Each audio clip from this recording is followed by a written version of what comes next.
Good morning, students. Now, our next topic is electric flux. The electric flux through a given area is the measure of the total number of electric lines of force passing normally through that area.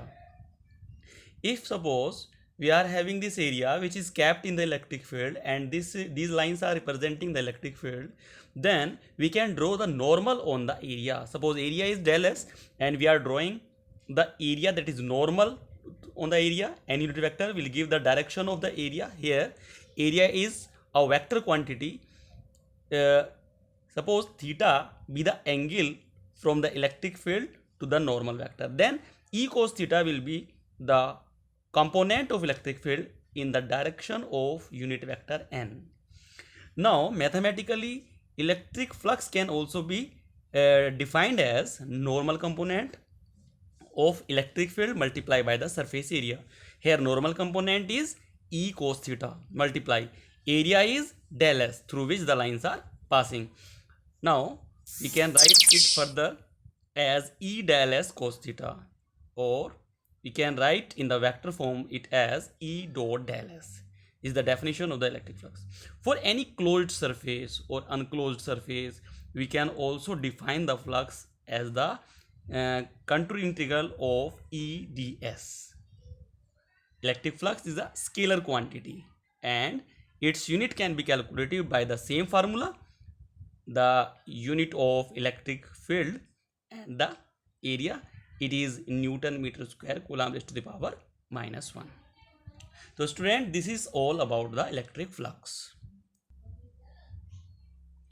Now the next point is Gauss's theorem. In our syllabus, only statement of Gauss's theorem is there. I am going to state the Gauss's theorem. According to this theorem, total electric flux through a closed surface is 1 upon epsilon naught times the net charge enclosed by the closed surface. Mathematically, we can also define this as phi E is the net flux, and definition of the flux is also there, that integral S E ds, and it is equal to 1 upon epsilon naught of q, means q be the charge enclosed by the closed surface, which is also termed as the Gaussian surface. For example, q is capped here, then the net flux coming out through the surface may be written as 1 upon epsilon naught of q. Electric field due to an infinitely long straight charge wire. This is an application of the Gauss's theorem also. We are considering here a thin charge wire having the positive charge and amazing a Gaussian surface which is cylindrical in shape around it. Now we are having three areas. One is the curved surface area of the cylinder S1 and two cross section areas S2 and S3. Now as we know that electric field is normal to the surface, it will be perpendicular, and for this surface we are drawing the unit vector or area vector which is normal to the surface, and here also it is normal to the surface, and for this curved surface area normal vector is again in the direction of the electric field, in the direction of electric field. Now by the definition of the flux, phi is equal to contour integral S E ds. This formula if we are applying in this diagram, then electric flux over a complete Gaussian surface is for S1 EDS1 plus S2 EDS2 plus for third surface S3 EDS3. Now this vector form may be expressed as E vector dot ds vector is E ds1 cos 0.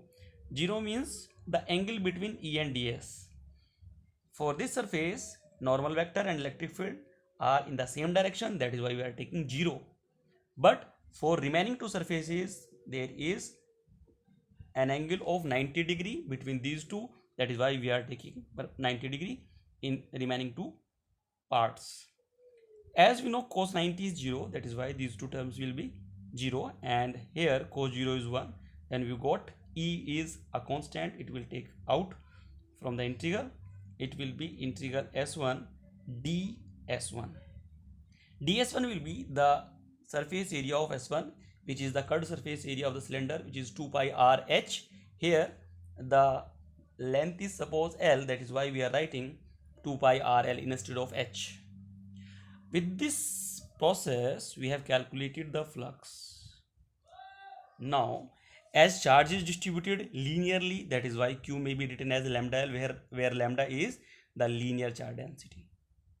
Now according to Gauss's theorem, this expression may directly be written as phi E is equal to Q upon epsilon naught, where Q is lambda L in this case. Now we have calculated the flux by the two methods. One is by the definition of the flux and another by the Gauss's theorem, but the arrangement is same, that is why we can compare these two flux. E into 2 pi r L is equal to lambda L upon epsilon naught. By simplification we got E is equal to lambda upon 2 pi epsilon naught r. In vector notation, E is vector quantity and we put r unit vector, which gives the direction, and its direction is the direction of r, where the direction of electric field is normally outwards.